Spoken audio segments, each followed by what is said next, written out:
Hi, I'm Gena. Today, I'm going to be walking you through how to use AIP Agent Studio to build an agent that takes actions on the ontology. Before we get started, a quick word from our founder. Discover how Palantir customers unlock more value from Foundry and AIP thanks to our live instructor-led trainings. We are Ontologize, a group of former Palantir engineers who love teaching. We've trained thousands of Palantir users at leading organizations around the world. Unlock the full potential of your Palantir deployment by going to ontologize.com. By the end of this tutorial, you will have built an agent that is able to take in a user message, and given that message, determines the severity and creates an instance of the issue object type. So how this works is I'll write an issue like, all of the pipes in my office exploded. They didn't. This is just an example. So I send this message.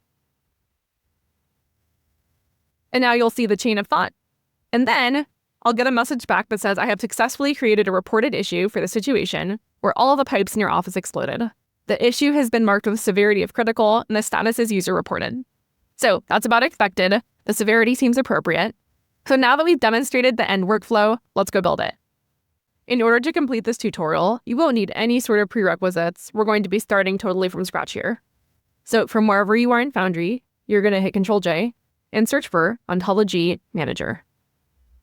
So you're going to click on Ontology Manager. And now in the workflow that we're going to build, again, users are going to be reporting issues, and then we're going to use an AIP agent in combination with actions to create instances of the issue object type in the ontology. And so here, we're going to create that object, and it's going to be an object type that's actually not backed by an existing data source, because all of its records are going to be coming in from user, or in this case, agent edits. So from here, you might want to create a branch if you're working on a shared stack. I'm going to go ahead and create directly on main. So you're going to hit new. And we're going to make a new object type. And now, ordinarily, if you have a backend data source, you'd hit use existing data source. In this case, we're starting from nothing. And so here, we're going to hit continue without data source. Now note that even when you click that button, a dataset will get generated. And that is entirely for permissions purposes because object types inherit their permissions from their backend data. So now here, we're going to select a folder. And I'm going to call this one Gena. So prefix it with your name if you are on a stack with other people who might be doing the same exercise. Gena reported issues. And now I'm going to hit browse. I'm going to go up to the root, to all projects. I'm going to save it in my learning project, and then hit save. And you'll see here you have a toast that says a dataset got created. And now you're going to hit next.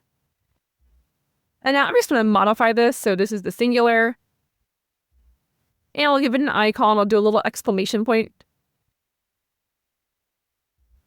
And a color. And now we're going to hit next. And now you'll see here that we got to have a primary key.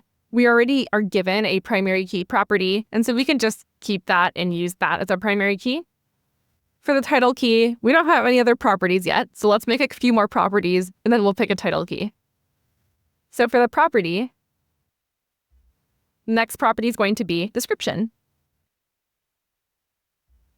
And then the next property is going to be severity. And then the last property is going to be status. And so now for the title key, we'll use description. And now we're going to hit next.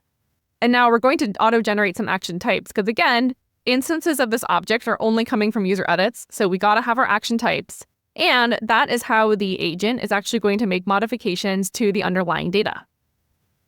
So in this case, I have organization as being able to execute all these actions. Totally fine for a test case. And now we're going to hit create.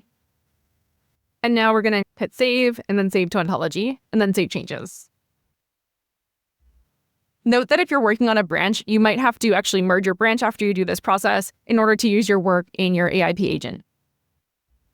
And so now we have saved our work and you can see that the index process has started. So note that you won't actually be able to really work with this object type until the indexing process is finished. So it will be a couple of minutes. Now, while we're waiting for the index process to finish, let's take a look at these generated actions. First, we have create Gena reported issue. Now that's really the only action that we're going to be focusing on today. So here, we're going to click on that one. And let's just take a look at what this is doing. So this is creating one instance of the reported issue object type. And we are populating the properties description, severity, and status. And primary key is getting filled out by a unique identifier. Now, if we look at parameters, you'll see here that description, severity, and status are the only parameters that are really up for grabs, able to be filled out either by a human or by an agent. So description, that is going to be coming straight from the user report. Severity is going to be inferred by the LLM from the user report. And then the status, we're just going to set the status to user reported, just for simplicity. And so that is going to be the action type that we're going to have the agent be executing. So now we're going to go back to reported issue and hang tight while this finishes indexing. And now that there's no more spinning here, we can see that the index process has now completed.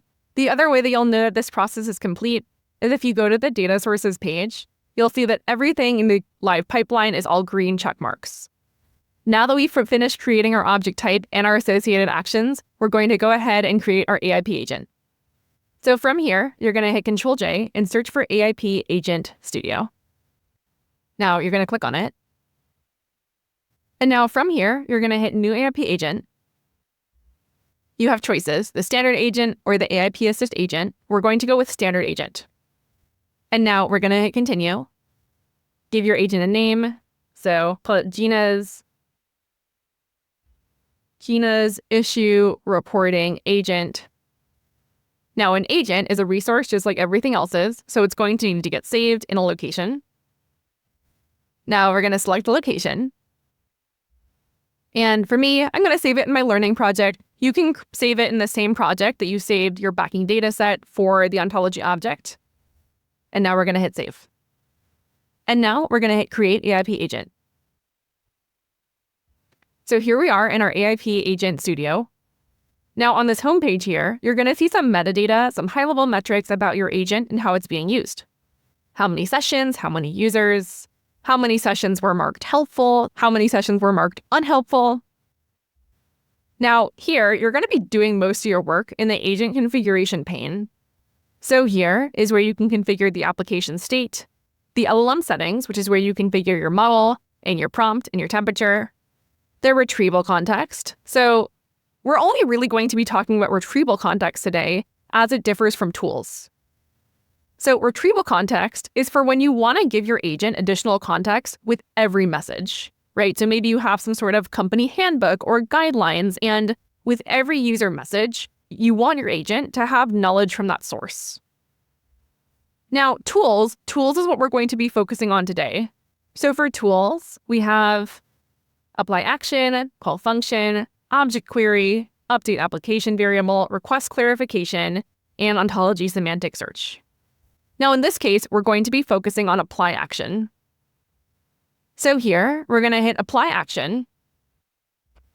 And now here, you'll see all of the action types that you have access to in your ontology.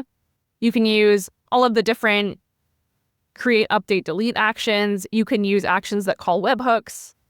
And so here, you're going to search for your action that you just created. It should be called something like create Gena, or your name, reported issue. So there we go.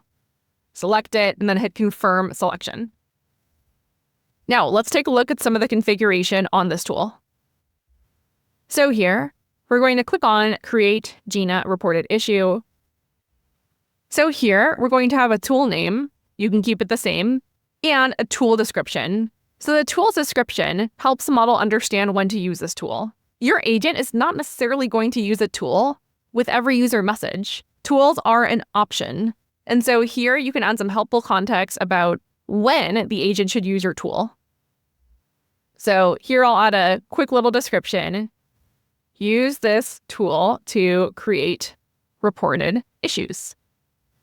Now here we have this toggle, so allow agent to automatically run the selected action.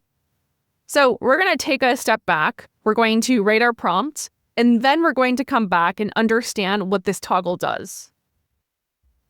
So we're going to come back here, but for now, you can hit that little back button, and we're going to write our instructions. So the instructions, you are a issue reporting assistant. Based on the user description of what's happening, determine the severity.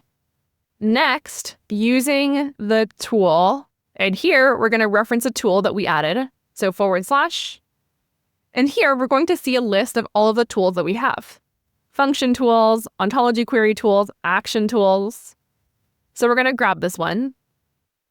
So we're going to say next, using this tool, create a reported issue. For the severity, use the severity that you determined. For the status, mark it as user reported. All right. And so now that we have a prompt here, let's try it out. So here for the issue, I'll say everything is on fire. Hit enter to send the message. And so here we're going to see the chain of thought, and we can see the intermediate thought and the return. So the statement, everything is on fire, suggests a critical situation. Good. I need to determine the severity of the issue based on the description. Given the description, this is likely a critical severity issue. I will create a reported issue using the tool with the severity set to critical and the status as user reported.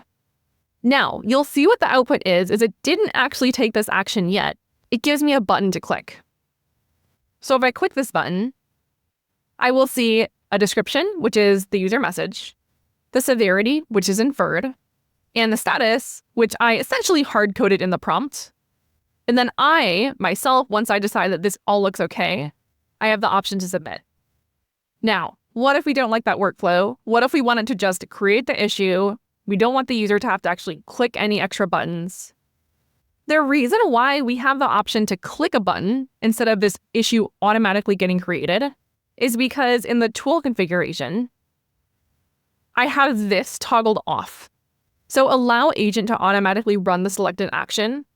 If we turn this on, then this action will be automatically triggered and the user won't have to click any extra buttons. So it's just a matter of determining how much user intervention you want in these specific workflows. So now let's try again.